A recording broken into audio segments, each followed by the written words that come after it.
মানুষ দামি নাকি ফেরেশতা বেশি দামি? বা উত্তর দিয়ে আপনারা দিয়ে দিচ্ছেন। মানুষ বেশি দামি না ফেরেশতা বেশি দামি? মানুষ, সবাই একমত। তাহলে আপনারা সবাই জিবরিলের চেয়ে বেশি দামি। জিবরিল ফেরেশতার থেকেও দাম বেশি। এবার তো কবি নীরব হয়ে গেছে, এতক্ষণ তো উত্তর দিচ্ছেন।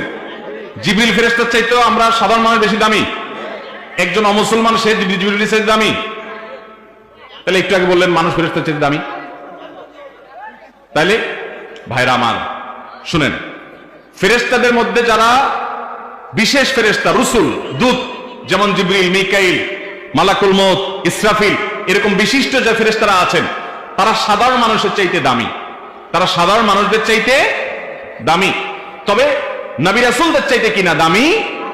মানুষের মধ্যে যারা নবী রাসূল তারা ফেরেশতাদের রাসূলদের চাইতে, ফেরেশতাদের দূতদের চাইতেও দামি।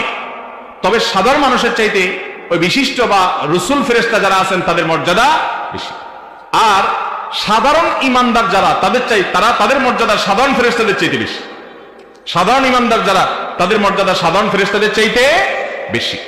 তাহলে ঢালাও ভাবে বলা যাবে না যে মানুষের মর্যাদা ফেরেশতাদের বেশি। তাহলে মানুষ তো অমুসলমান, যে বেঈমান, যে কাফের, যে ওইটাও তো মানুষ, তাহলে সে কি ফেরেশতাদের চাইতে বেশি দামি? বিধায় এভাবে ঢালাও ভাবে বলা যাবে না। অজুর পরে পায়ে পানি দিতে হয়, কিন্তু আমার পায়ে পানি দেওয়া নিষেধ, আমি কি করব? অজুতে পানি দিতে হয়, অজুর পরে না, অজুরের সর্বশেষ কাজ পানি, পাও ধোয়া পানি দিয়ে।